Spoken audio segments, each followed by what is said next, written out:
안녕하세요. 생명의 관점에서 본 인간 이해와 적용, 기독교 교육과 목회 상담을 중심으로 공동 연구한 이종민, 박은정 교수입니다. 생명의 관점에서 본 인간 이해와 적용, 기독교 교육과 목회 상담을 중심으로 연구한 것을 발표하도록 하겠습니다. 앞부분에서는 들어가며와 생명으로서의 성경적 이해, 그리고 기독교 교육적 적용은 제가 발표하고요. 뒤에 이어서 목회 상담적 관점과 또 나머지 결론 부분에 있어서는 박은정 교수님께서 발표해 주시도록 하겠습니다. 그러면 79페이지 프로시딩을 보시고 발제를 따라오시면 좋을 것 같습니다. 들어가면을 함께 살펴보죠. 21세기가 시작된 지 20년이 지났습니다. 그럼에도 불구하고 커다란 변화 없이 지내오던 인류에게 새로운 도전이 나타나고 있는 것들을 보게 됩니다. 이러한 현상은 세기 초 현상이라고 할 수 있겠는데요. 100년 전에도 이와 동일한 일들이 벌어졌던 것들을 보게 됩니다. 1919년까지 별다른 일 없이 인류는 지내오다가 세계 1차 대전이 마무리되면서 인류는 커다란 변화를 경험하게 되죠. 특별히 1차 세계대전을 거치면서 인류는 인간이 가지고 있는 최고의 잔악상을 경험하면서 새로운 인간 이해가 필요하다라는 것들을 경험하게 됩니다. 그러면서 그 전까지 있었던 자유주의와 또 진화론에 대한 신봉들이 사라지고요. 새로운 신학적 신정통주의 신학이 시작되기도 하고요. 사상적으로는 실용주의에 입각한 상대주의들이 나타나게 되는 것들을 보게 됩니다. 마찬가지로 20세기 초반 현상이라는 것이 이제 2020년을 살고 있는 우리에게도 코비드라고 하는 바이러스로 인해서 팬데믹을 겪게 되면서 온 인류가 새로운 인간상에 대한 도전을 받게 되고 있는 것들을 보게 됩니다. 그 이유는 20세기가 인간의 잔악상 때문에 새로운 인간 이해를 필요로 했다라면 아마 21세기는 바이러스 하나 때문에 무너진 인간의 철저한 연약성을 발견하면서 그 연약성에 대해서 어떻게 극복하고 새롭게 21세기를 살아갈 것인가에 대한 정신적 토대를 마련하기 위해서 인간 이해의 새로운 필요성이 대두되고 있는 것들을 보게 됩니다. 이러한 요청 때문에 실천신학의 한 분야인 기독교 교육과 또 목회 상담에서는 올바른 인간 이해를 형성하고 그것을 위해서 성경이 말하는 인간상이 무엇이며 또 더 나아가서 어떻게 인간이 타인과의 관계 속에서 어떤 역할을 해야 되고 또 더 나아가서는 그것을 위해서 어떤 역할을 전략적으로 세워가야 되는지에 대한 부분들을 연구해야 될 필요가 있음을 보고요. 본 연구에서는 포스트 코로나 시대를 준비하는 실천신학적 시도로서 생명이라고 하는 성경적 관점에서 인간 이해를 고찰하고 그것을 기독교 교육적 적용과 또 목회 상담적 차원에서 적용점을 살펴보고자 하는 논문을 작성해 보았습니다. 그러면 제2장 생명으로서의 인간 이해에 대한 부분을 함께 살펴보도록 하겠습니다. 본장에서는 여러분이 가지고 있는 책 81페이지를 보시면 본장에서는 생명으로서의 인간이 어떤 것인지 성경에서 어떻게 이야기하고 있는지에 대한 부분을 함께 고찰해 보죠. 먼저 창세기 2장 7절 말씀을 보면 여호와 하나님이 땅의 흙으로 사람을 지으시고 생기를 그 코에 불어넣으시니 사람이 생명이 된지라라고 선포하고 있는 것들을 보게 됩니다. 여기서 하나님께서 지으신 인간을 두 가지 특징으로 얘기하고 있는데요. 생기가 불어넣어진 존재이고 또 하나는 생명이 된 존재다라고 이야기하고 있는 것들을 보게 됩니다. 첫 번째 단어인 이 생기라고 하는 단어, 또 생명이라고 하는 단어, 더 나아가서는 흙으로 지어졌다라는 단어들이 인간의 존재를 이해하는 데 중요한 요소들이기 때문에 그 각각을 좀 살펴보면요. 첫째로 하나님은 가장 기본적인 원소를 가지고 사람을 창조하셨음을 발견할 수 있습니다. 땅의 흙으로라고 표현되는 이 히브리어는 원문에서 그 땅으로부터 취한 티끌이라고 하는 단어로 해석할 수 있는데요. 이 티끌이라는 단어는 세미한 알갱이라는 뜻인데요. 오늘날 과학적인 용어로 바꿔서 이야기한다면 최소 단위로서의 분자, 원자 혹은 미립자와 같은 아주 작은 단위를, 미세한 단위를 일컫는 얘기라고 할 수 있겠습니다. 다시 말해서 하나님께서는 우리 인간을 철저하게 디자인한 가운데서 사람을 만드셨고 그 물질로부터 사람을 만든 존재다라고 하는 것들을 말씀하고 있습니다. 근데 그런 물질에서 끝난 것이 아니라 인간은 생기가 불어넣어진 존재다라는 것이죠.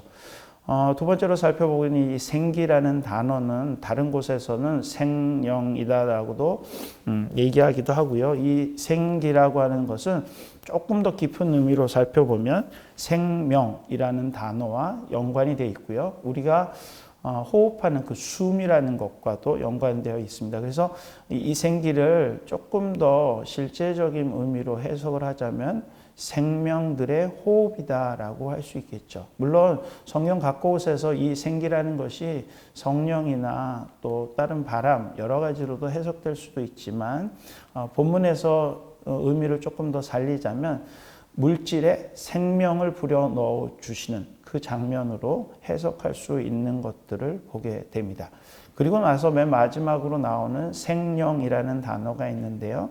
이 생령이라는 단어는 히브리어 숨이라고 하는 것과 생명이라는 형용사와 하야라고 하는 형용사와 함께 모여져서 살아있는 산 존재라고 하는 의미로 복합적으로 사용된 단어임을 알 수 있습니다.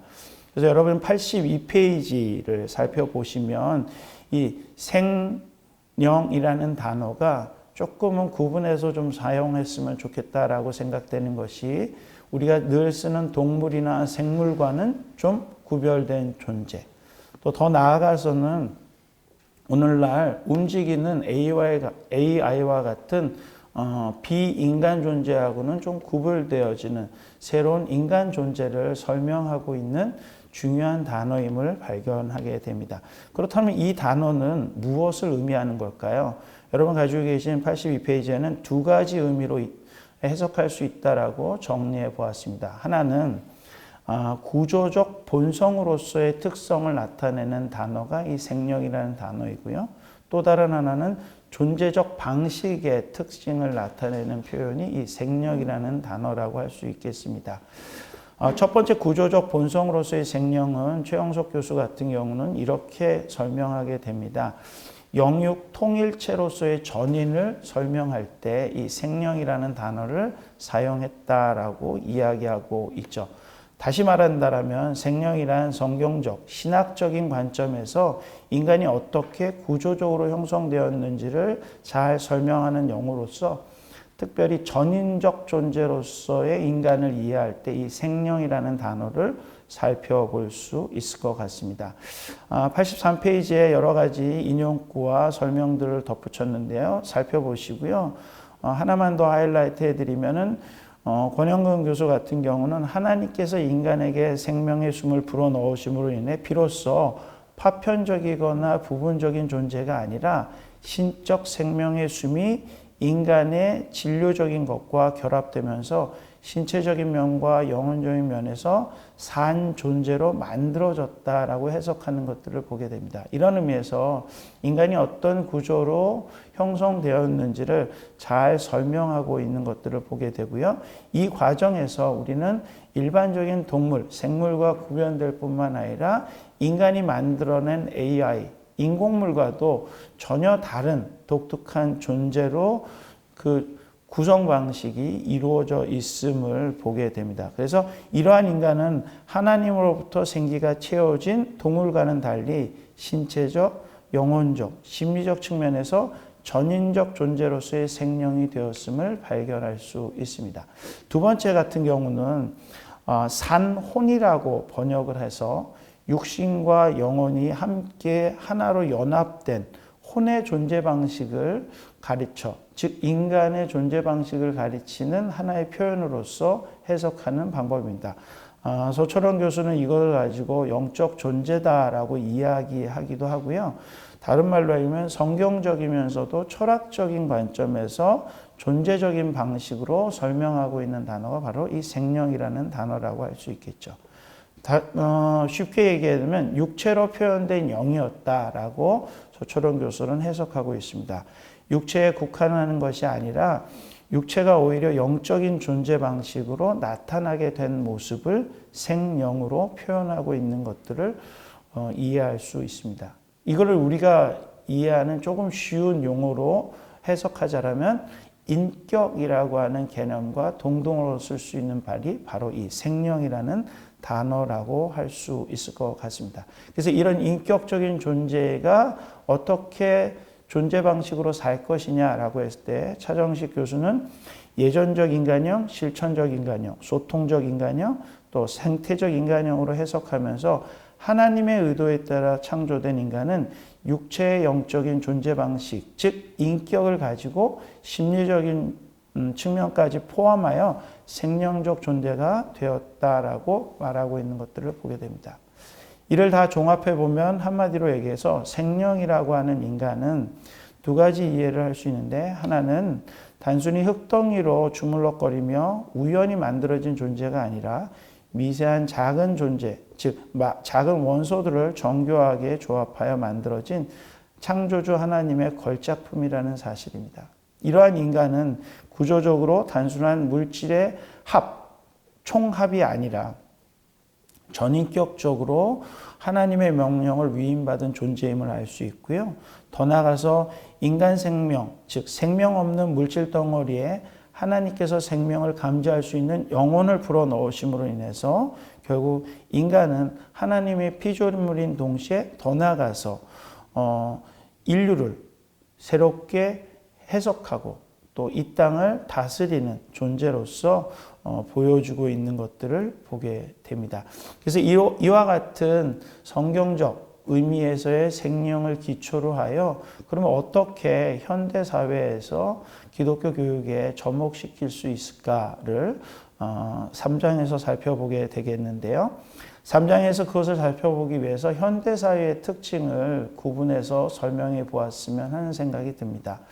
많은 사람들이 2000년대를 들어서면서 포스트 모더니즘이라는 이야기들로 2000년대를 시작했던 것들을 보게 됩니다. 그리고 난 다음에 4차 산업혁명이 일어나고 또 그런 것들로 인해서 인공지능이 발달하면서 이제 요즘 새롭게 등장하는 현대사회의 특징적인 용어 중에 하나는 포스트 휴머니즘이라는 단어가 나타나고 있는 것들을 보게 되죠. 그러면 이 포스트 휴머니즘 안에서 인간이 어떤 생명적 존재로 살 수 있는지 그에 대한 도전을 좀 잠깐 살펴보면요. 이 포스트 휴머니즘이라고 하는 단어는요. 여러분이 가지고 계신 책 86페이지에 보면 두 가지로 이해할 수 있는 단어라고 볼 수 있겠습니다. 왜냐하면은 인간이 포스트 휴머니즘 전에는 진화론과 여러 가지 측면에서 여러 가지 도전을 받고 있다가 더 나아가서 과학주의에 의한 AI 혁명들 여러 가지를 통해서 새로운 인간이 등장하기 시작하면서 그런 도전이 생겼기 때문에 그렇습니다. 그러면 이런 포스트 휴머니즘을 간단하게 정리하면 어떤 특징이 있을까요? 여러분이 가지고 계신 86페이지를 펴보시면요. 크게 두 가지 인간이의 틀을 제시하고 있는데 하나는 트랜스 휴머니즘이고 또 하나는 안티 휴머니즘임을 볼 수 있습니다. 이 트랜스 휴머니즘을 주장하고 있는 사람들 중에 주요한 학자로는 푸쿠야마라고 하는 학자가 있는데요.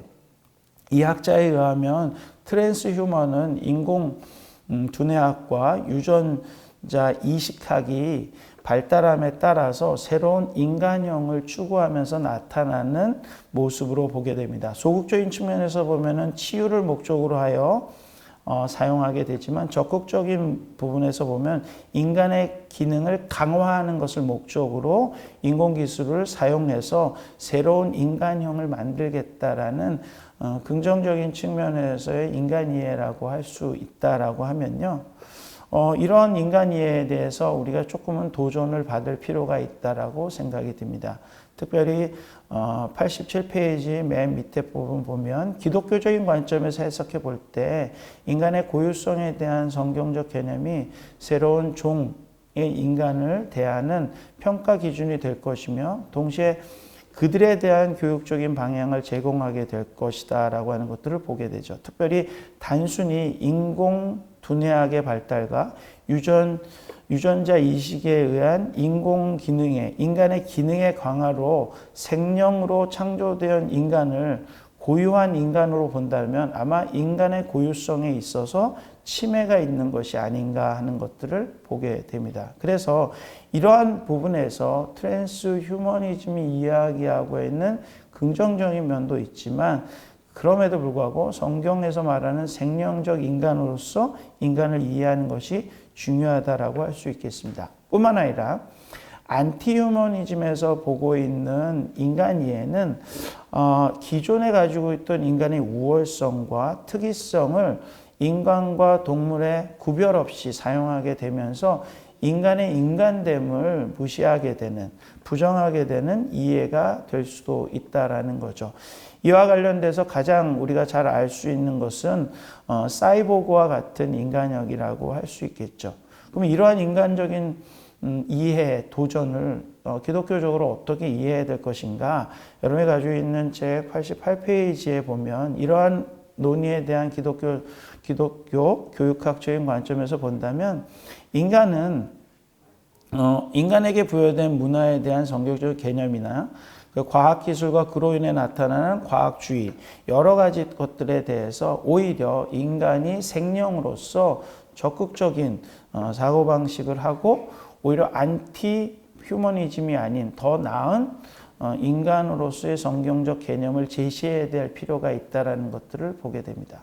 이걸 종합해 볼 때 그렇다면 인간은 이제 어떻게 기독교 교육적으로 재해석되어지고 가르쳐야 되어질 것인가 라고 했을 때 우리가 한번 생각해 볼 수 있는 것은 새로운 인간 이해를 바탕으로 한 기독교 교육이 시행되어야 되는 것들을 발견하게 됩니다. 그것을 위해서 본 논문에서는 메타 내러티브를 사용한 인간 이해의 활용법을 좀 제시하고 있는데요.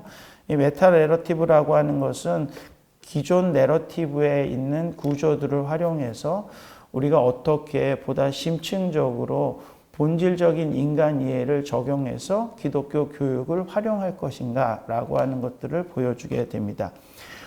데이비드 세츄라는 그것을 위해서 인간은 내러티브적인 동물이라고 얘기하면서 89페이지에서 일관성 있는 삶의 이야기들을 만들어내는 구조들을 제시하게 되는 것들을 보게 됩니다. 그것을 통해서 신앙 형성을 하게 되고 믿음을 갖게 되고 또 대사회적인 역할들을 감당하게 된다라고 설명하고 있죠.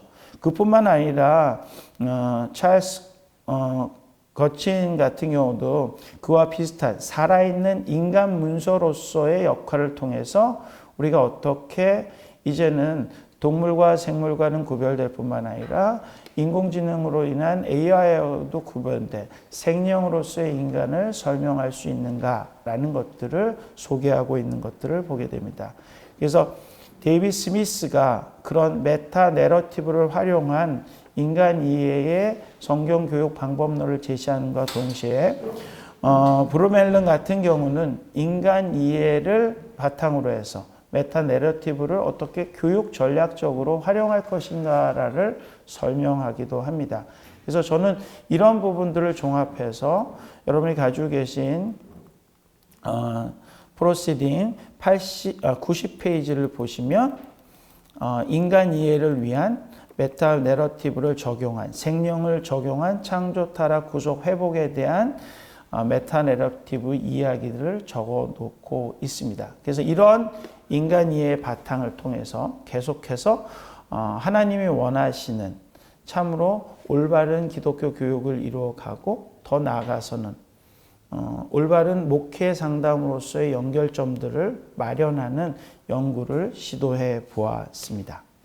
이어서 박은정 교수님께서 그러면 이런 것들을 어떻게 목회 상담학적으로 적용하여 올바른 인간 이해를 통한 생명적 인간이 어떻게 교회 공동체에 영향을 미칠 것인가에 대해서 발표해 주시도록 하겠습니다. 안녕하십니까. 웨스트민스터 신학대학원대학교 상담심리학과 박은정 교수입니다. 본인은 앞서 이종민 박사님께서 연구하시고 발표하신 부분에 이어서 목회 상담적인 파트를 맡아서 발표하도록 하겠습니다. 이종민 박사님께서 말씀하신 데이비드 세트란의 내러티브, 메타 내러티브에 대해서 목회 상담적으로 함께 연관성을 가지고 먼저 말씀을 드리자면 데이비드 세트란 박사도 인간이 본인의 삶의 이야기들을 만들어가는 내러티브란 자신만이 가지고 있는 이야기를 재구성함으로써 자신이 누구이고 무엇을 할 수 있는 존재인지 이해하는 교육적 도구라고 강조하였는데요. 목회 상담으로 아주 훌륭한 연구를 한 찰스 거킨도 인간을 살아있는 인간 문서, Living Human Document라고 지칭하면서 여러분과 저 같은 인간은 본인의 삶을 내러티브라는 이야기 구성체로 강조하면서 목회 상담계의 해석학적 인간으로서 살아있는 인간 문서 개념을 소개하였습니다. 이처럼 기독교 교육과 목회 상담이 함께 이야기하는 생명을 지닌 인간으로서의 생기 있는 삶을 살기 위한 방법론으로 저는 목회 상담적 차원에서의 공감을 이야기하려고 하는데요. 제가 말씀드리려고 하는 이 공감은 여러분이 가지고 계신 프로시딩 92페이지를 함께 보시면서 살펴보도록 하겠습니다. 먼저 그 앞에 말씀하신 창조, 타락, 구속, 회복이라는 큰 이야기 속에 저의 삶이 있는데요. 저의 삶에서 특히 그 구속의 부분에서는요, 그 살려주는 영으로서의 그리스도께서 이 땅에 오셔서 우리를 위하여 십자가에 못 박혀 죽으시고 부활하심으로 죄와 허물로 죽었던 우리를 다시 살리심으로 우리는 새로운 피조물이 되었다는 것인데, 따라서 우리가 이루어야 될 삶은 처음에 일막으로서 창조에서 저희가 서로 돕는 배필로서 살아가야 한다는 것과, 그 다음에 2막 타락에서 우리는 곤고한 사람이 되었다고 로마서 7장 24절에 되어 있는데, 3막으로서 우리가 구속의 은혜를 입으면서 그 살려주는 영으로서의 예수 그리스도의 구속의 은혜를 우리가 힘입어서 우리는 서로 하나님과 화목하고 세상과 화목하는 대사, 앰베서더의 사명을 감당을 해야 된다는 것입니다. 그리고 사막에서는 그리스도의 재림에 통해서 새하늘과 새 땅과 더불어 예수님께서 승천하셨던 모습 그대로 우리는 이제 신령한 몸으로 다시 우리가 회복될 텐데요. 이러한 상황 가운데 성도인 우리는 재림을 기다리면서 우리의 전인격, 영과 혼과 몸이 흠없게 보존되도록 힘써야 됩니다. 물론 우리가 영적으로, 심리적으로, 신체적으로 건강한 상태에서는 예배 드리고 또 주일 공동체와 함께 건강하게 관계를 맺으면서 여러 가지 위기를 극복해 가겠지만, 그렇지 않고 우리가 사실은 건강하지 못한 양육 환경에서 자랐다든가, 또는 우리가 갑작스럽고 예기치 못한 그런 어려움들을 당하게 될 때, 그때는 사실은 우리 모두가 뒤에 나오는 그 위기의 발달 가운데서 잠깐 동안의 무기력을 겪게 됩니다. 이때는 교회 공동체가 서로 공감을 통해서 서로의 삶을 이야기하고 서로가 서로에게 살아있는 인간 문서로서 스토리텔링을 해가면서 본인의 삶의 건강한 일관성을 회복해 가야 한다는 것입니다. 이러한 작업을 통해서 과거의 나를 알고 현재의 나를 인지하고 미래의 나를 구상할 수 있는 분명한 자기 정체성을 형성하게 된다는 것입니다. 이러한 자기 정체성을 공유하는 다른 사람과 함께 우리가 공감대를 형성하면서 본 논문에서 강조하는 하나님이 부여하신 생명적 존재로서 함께 호흡을 해나가야 한다는 것입니다. 이처럼 우리 공동체가 함께 경청하고 공감하면서 생명적 존재로서의 호흡을 같이 하는 신령한 공동체를 통해 포스트 휴머니즘과 같은 지금의 혼란스러운 시대를 함께 걸어나갈 수 있게 되는 것입니다.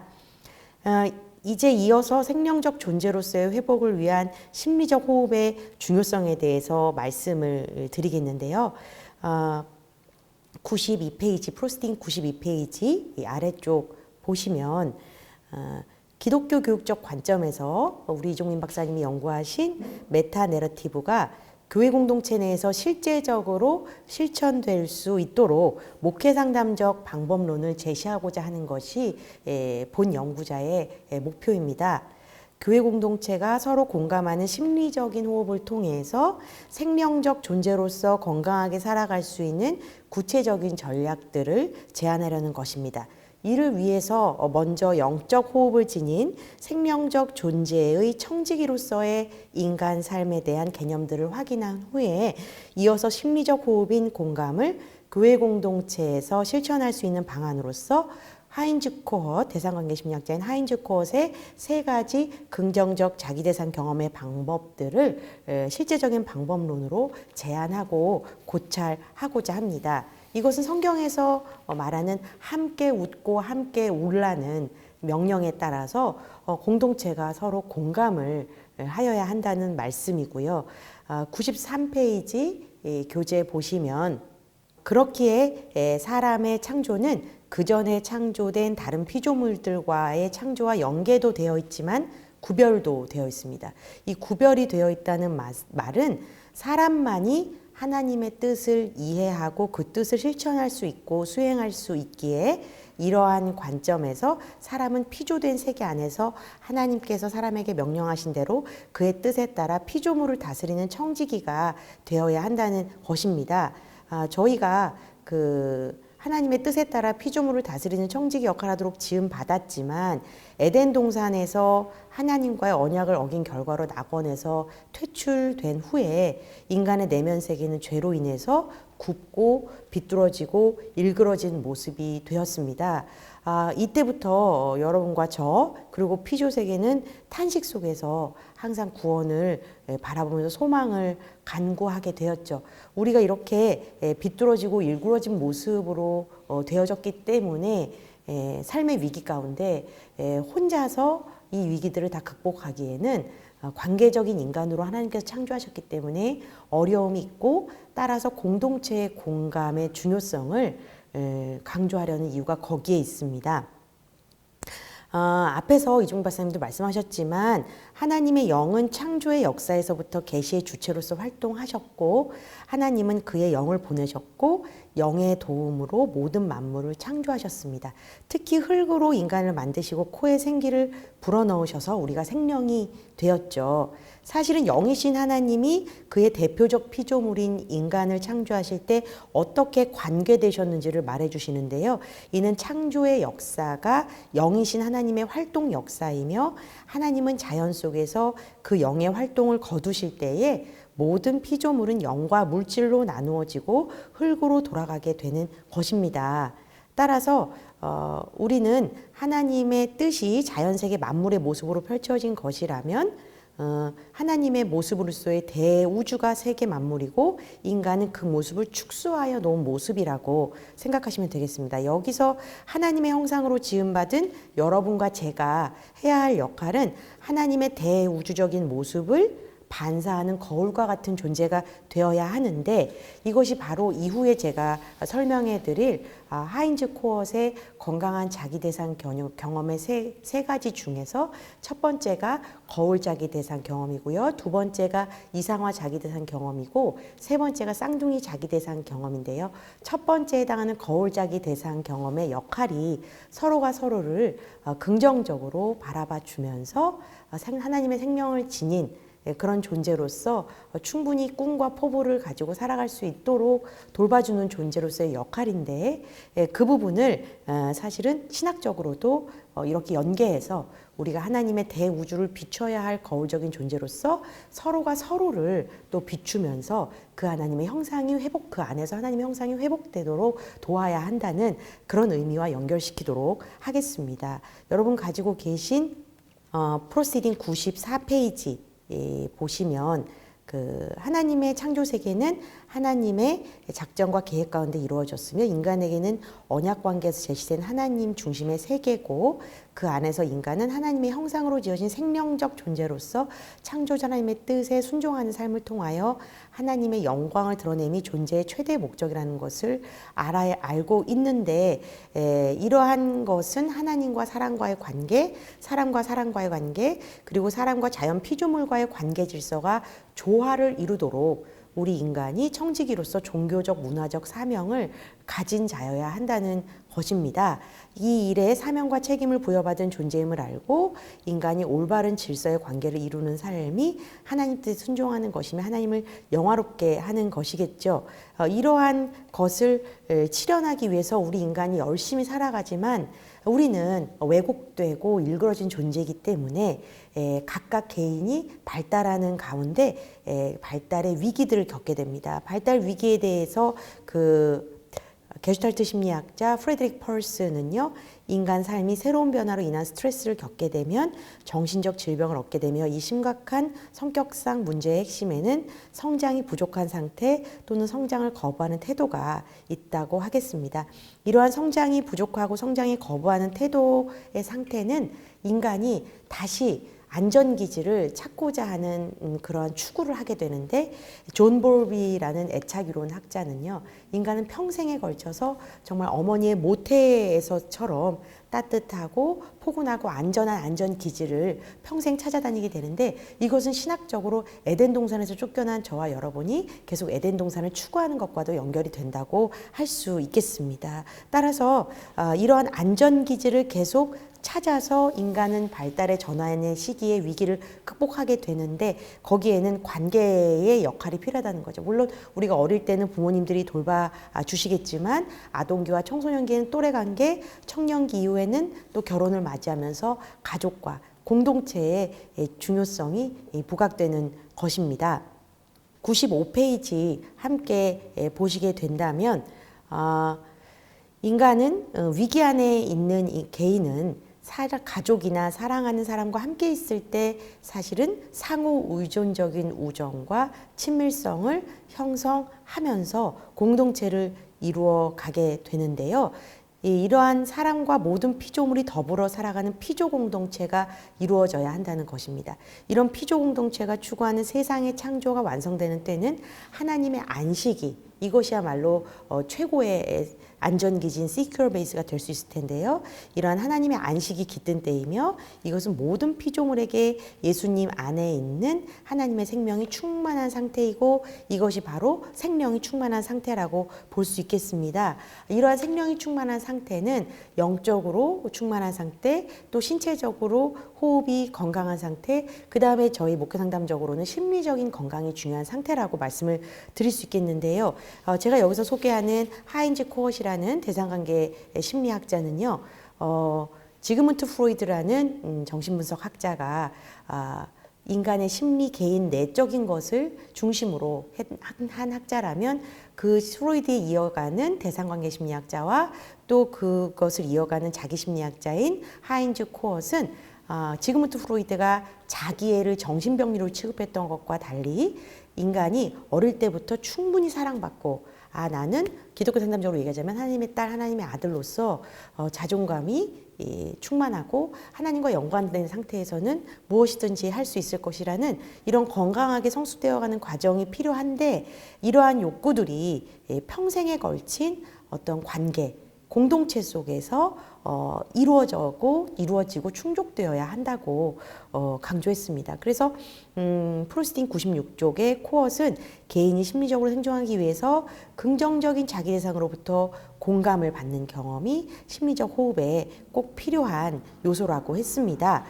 특히 이 긍정적 자기 대상이라 하면 서로 유아에게 부모님이 행복할 땐 같이 행복하고 또 슬퍼할 땐 같이 슬퍼해주는 따뜻하게 공감해주고 반영해주는 그런 대상이 긍정적 자기 대상이라고 할 수 있겠는데요. 여러분이 아시다시피 공황장애, 패닉 디스오더 환자들이 여러분과 제가 숨 쉴 수 있는 산소가 있음에도 불구하고 산소 부족으로 심정지를 일으키거나 발작을 일으키는 경우가 있는데요. 이분들은 다른 사람에게 본인이 부정적으로 비춰지거나 평가받는 것에 대한 두려움 때문에 이런 현상들이 발생한다고 볼 수 있겠습니다. 따라서 이런 분들이 치유를 받고 또 공감을 받는 상황에 가게 된다면 부정적인 어떤 본인에 대한 인식을 치유받고 공황장애도 치료될 수 있다는 것이죠. 공황장애 환자에게 부족한 것은 공기 중의 산소가 아니라 심리적인 호흡인 공감, 자기 마음을 알아주는 대상이 없기 때문에 그 부분 때문에 심정지까지도 온다고 생각하시면 되겠습니다. 따라서 특히 공감이라는 것은 빌립보서 2장 3절에 표현된 남을 나보다 낮게 여기는 태도라고 볼 수 있겠습니다. 기독교 상담에서 공감은 상담을 성공적으로 이끄는 가장 중요한 기법이기도 하고요. 특히 97쪽 위에 보시면 공감은 예수 그리스도의 시각을 가지고 내담자가 경험한 희로애락의 모든 면에 대해서 인지적 이해와 정서적 이해를 기반으로 하는 상담 활동이라고 보아야 할 것입니다. 성경으로는 공감을 대신할 수 있는 개념의 용어로는 긍휼, 사랑이며 이 두 단어들 속에 공감의 개념이 충분히 내포되어 있다고 볼 수 있겠고요. 바울 사도는 고린도전서 9장 22절에 여러 사람에게 내가 여러 모양이 된 것은 아무쪼록 몇몇 사람들을 구원코자 함이다. 이 말은 본인이 타인의 모양이 되어서 여러 모양이 되어서 타인을 바라볼 때 공감적 자세를 가질 수 있다고 성경적으로 말한 것입니다. 따라서 하인즈 코엇은 이러한 건강한 다른 사람이 서로의 모습이 되어주는 그런 관계들을 통해서 변형적 내면화라는 트랜스뮤팅 인터널라이제이션이라는 과정을 거치게 되는데 이때 인간은 부정적인 자기 대상 경험에서 긍정적 자기 대상 경험이 많아지면서 긍정적 내면화 구조이면서 건강하고 아주 단단한 코이시브 셀프, 응집적 구조가 응집적 자기가 만들어진다고 했습니다. 이 응집적 자기야말로 지금처럼 우리 코로나 시대에 정말 인류가 한 번도 겪어보지 못한 예기치 않은 이런 사건들을 우리가 겪게 될 때에 응집적 자기가 잘 구축된 어린 시절부터 건강한 자기 대상 경험을 심리적 호흡인 공감을 통해서 많이 구축된 그런 분들이 응집적 자기로서 잘 위기를 견디게 된다는 것입니다. 그러한 작업이 개인 그리고 가족 가운데도 가능하겠지만 저희가 강조하고자 하는 것은 교회 공동체가 이러한 기능을 할 수 있다고 주장하고 싶은 것입니다. 특히 변형적 내면화 과정에서 중요한 부분은요. 실패 경험을 안전하게 하는 것인데요. 안전한 실패 경험을 최적의 좌절, optimal frustration이라고 합니다. 그러니까 안전한 가운데 좌절을 경험해야 그 다음에 또 좌절하거나 실패해도 다시 일어설 수 있다는 것입니다. 그렇다면 이 세 가지 자기 대상 경험의 직접적인 실행 방법을 말씀드리고 강의를 마무리하겠는데요. 프로스팅 99쪽 보신다면 첫 번째 거울 자기 대상 경험은 미러링 셀프 오브젝트인데요. 서로를 보며 즐거워해주고 인정해주고 대단한 존재라는 느낌을 갖도록 바라봐주면서 교회 공동체 안에서 가족 안에서 서로 가치 있는 존재라는 것을 서로 나누고 안전하게 세상에 자신을 드러내고 하나님의 영광을 돌릴 수 있는 자로 되기 위한 그런 방법이 되겠고요. 두 번째는 이상화 자기 대상 경험, 아이디얼라이징 셀프 오브젝트인데요. 이 부분은 우리 모두는 아까 말씀드린 안전기지를 찾게 되는데 특히 대상 가운데 안전감을 갖길 원합니다. 따라서 존경하고 싶은 대상을 우리 모두는 원하는데요. 여러분과 제가 누군가 우리를 따뜻한 눈빛으로 바라봐주면 정말 심리적으로 굉장히 충만하고 행복감을 느끼게 되고 또 누군가 존경하고 정말 좋아하는 분을 만나게 되면 저희 마음에 기쁨이 넘치고 심리적으로 굉장히 평안함을 느끼시게 되는데 그때 느끼는 것이 이상화 자기 대상 경험이라고 할 수 있겠습니다. 이상화 자기 대상 경험을 통해서 안전, 고요함, 안정의 감각을 갖게 되고요. 마지막으로 쌍둥이 자기 대상 경험인데요. 트윈십 셀프 오브젝트인데 쌍둥이 자기 대상은 개인이 누군가와 함께 하면서 공동체로서의 소속감을 느끼는 것입니다. 이처럼 이상화 자기 대상 경험, 반영적 자기 대상, 거울 자기 대상 경험, 쌍둥이 자기 대상 경험을 우리가 교회 안에서 할 수 있을 때에 코로나 시대에 살아가면서 생명의 위협을 느끼는 인간에게 본인의 생명은 하나님으로부터 부여된 생기이며 이러한 생명적 존재로서의 이러한 움직임들은 서로 관계 속에서 교회 공동체 안에서 실현되고 하나님의 생기를 지닌 청지기로서 건강한 삶, 또 이러한 코로나 위기를 극복할 수 있는 그런 대상들로 회복될 수 있다고 말씀드리는 것이 제 연구 주제가 되겠습니다. 경청해 주셔서 감사합니다.